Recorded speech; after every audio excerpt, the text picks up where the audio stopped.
berubah jadi menjadi manusia buku. itu. Nuzul jadi buku, Ya, jadi kitab. menjadi buku. Kalau di Kristen itu menjadi manusia. Ya Ya. kan? Ya. Oke, saya bisa menerima penjelasan Bang Enis kalau misalkan Yesus itu tidak dianggap Tuhan. Kenapa dia itu firman tapi dianggap Tuhan?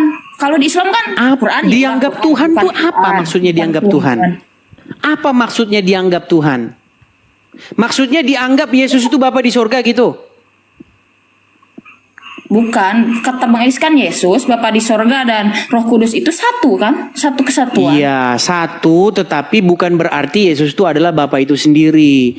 Makanya saya penasaran ketika kamu mengatakan kenapa Yesus dianggap Tuhan? Apakah maksudmu dianggap Tuhan tuh Yesus dianggap adalah Bapa di surga? Enggak, orang Kristen enggak mengimani itu. Tapi gimana konsepnya coba? Saya nggak ngerti. Nah, makanya saya sering bilang, Rasti, kata Tuhan itu nggak pernah ada di Quran, nggak pernah ada di Bible. Itu dulu yang harus kamu pahami. Kamu setuju nggak bahwa kata itu nggak ada di Quran, nggak ada di Bible? Kalau di Al-Quran sih ilahun. Ya, makanya kita harus kembali ke bahasa aslinya. Kata Tuhan itu bahasa aslinya di dalam bahasa Arab itu adalah Rob. Setuju?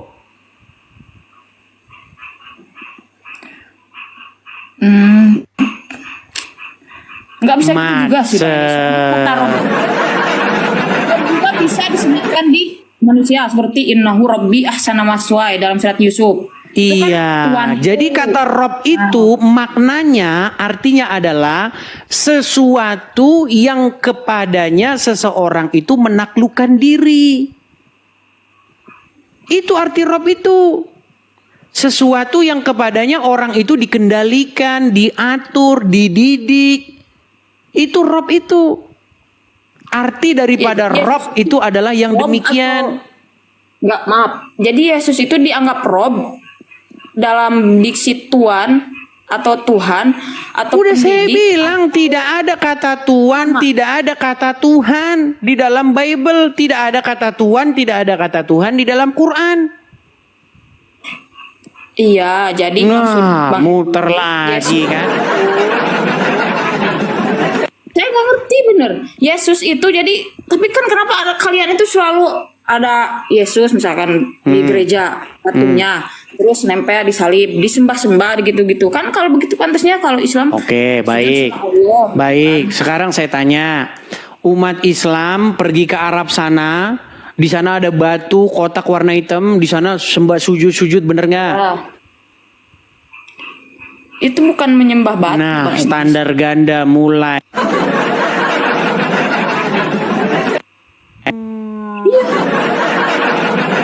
Oh, jadi gambarannya gitu. Jadi sama gambarnya seperti umat Gini Muslim. Rasti, dengar. Saya buat satu umpama sama kamu ya, gini. Kalau ada sebuah sekumpulan orang. Ya, ada sekumpulan orang nih. Sebentar, saya cek dulu YouTube saya. Kayaknya YouTube saya apa namanya? Oh, enggak. Oke. Aman kok, aman. Kalau ada sekumpulan orang, mereka putar-putar pohon mangga. Iya. Lalu sujud-sujud. Sudah kemana ini Anda? Dengar. Ada pohon mangga nih. Terus ada 10 orang muter-muterin pohon mangga itu. Begini. Kami nggak menyembah Ka'bah. Aduh, ini saya dengar dulu. Saya dengar. Mana saya tahu. Dengar dulu. Saya belum selesai ngomong. Soalnya bukan dianggap Tuhan juga pernah Ka'bah itu ada Gini, dengerin saya belum ke Ka'bah. Saya belum ke Ka'bah. Dengerin. Ada orang muter-muterin pohon mangga. Muter sujud di depannya itu. Terus dia begini-begini sama pohon mangga, sujud-sujud sama pohon mangga. Dia cium-ciumin pohon mangga. Nggak bisa disamakan. Saya mau tanya sama kamu. Enggak. Apakah yang mereka lakukan itu adalah ritual penyembahan pohon mangga?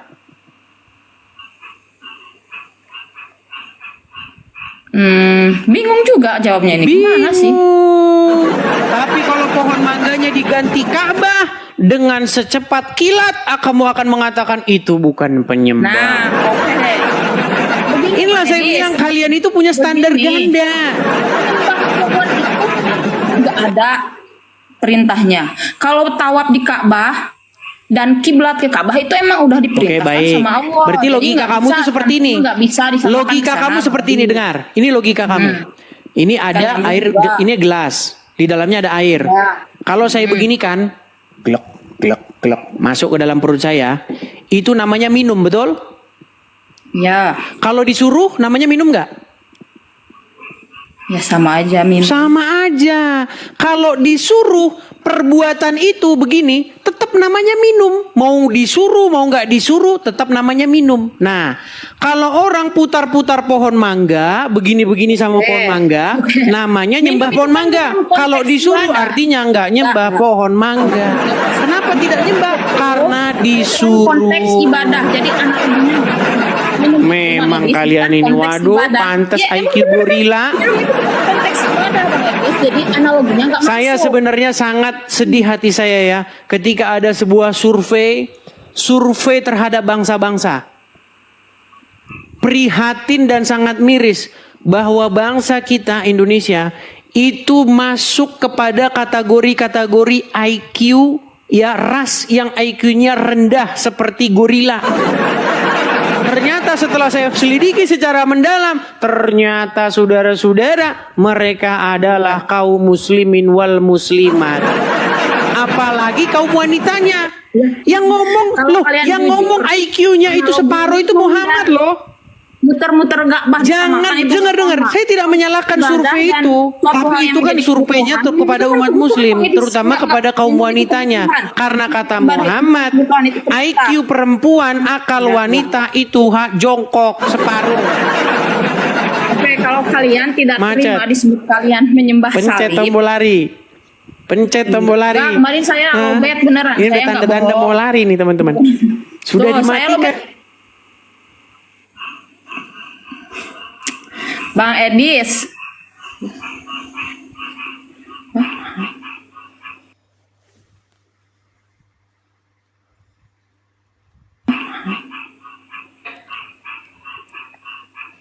Karena dia tahu yang saya katakan itu adalah fakta. Kabur dia bentar lagi nih. Saya sudah sering teman-teman diskusi. Nah, untung dia nggak kabur nih. Resti, Saya kemarin nggak sebentar. kabur. Bener nggak? Sebentar. Bener nggak akal wanita itu separuh? Kenapa Bang Edis minta saya lari? Bener nggak akal wanita separuh?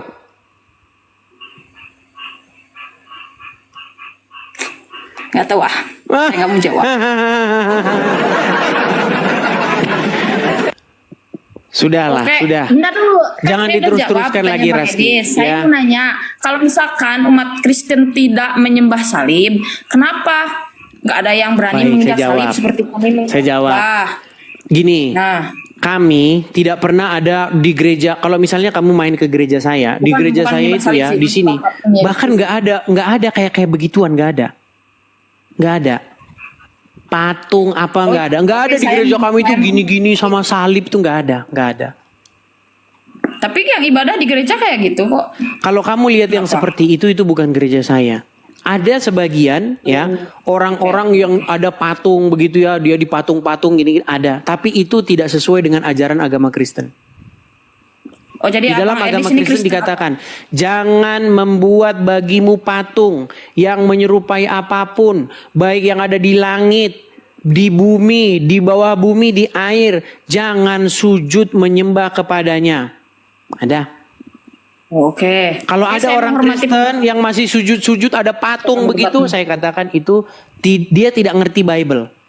Dia sama kayak tempatmu itu, dia lebih mendengar omongan ustaz, lebih mendengar omongan pendeta-pendetanya atau pemuka-pemuka agamanya.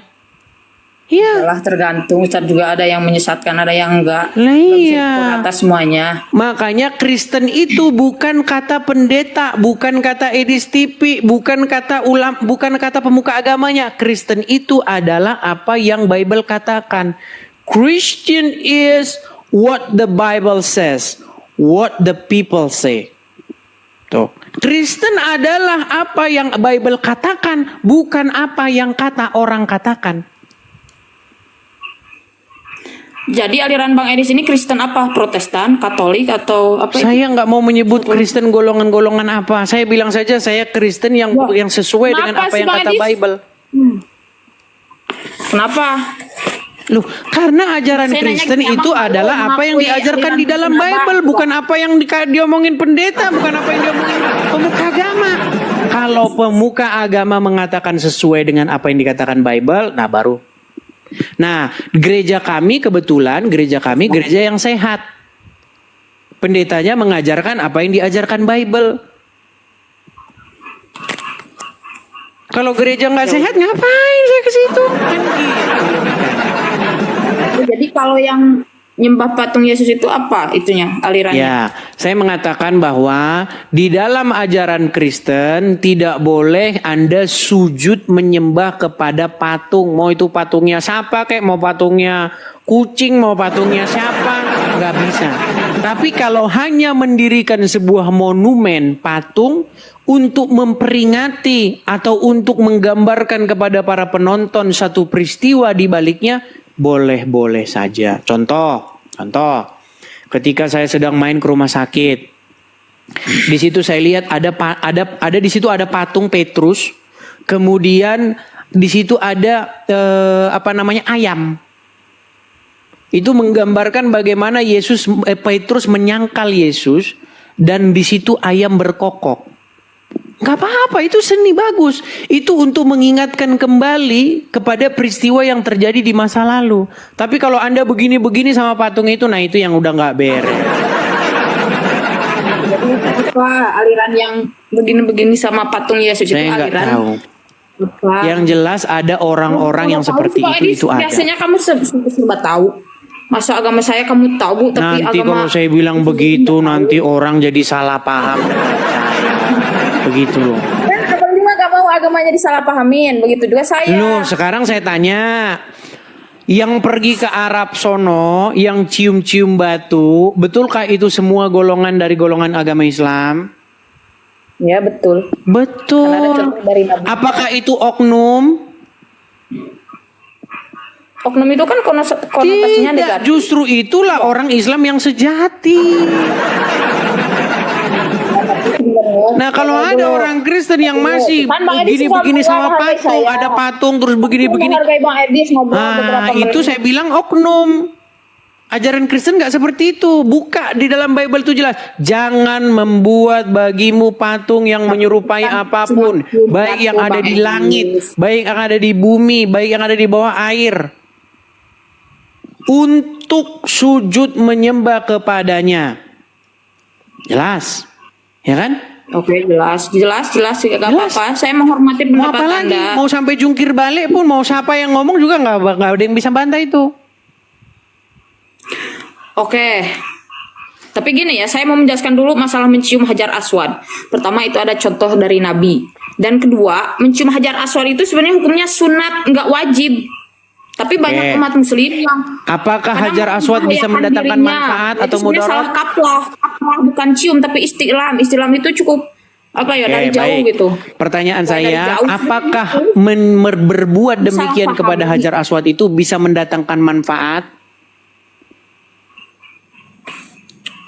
Kalau dari logika ini enggak, kalau dari logika. Tidak mendatangkan manfaat. Karena Umar bin Khattab sendiri pernah berkata dalam sebuah hadis, engkau adalah sebuah batu Enggak, bukan belaka. begitu.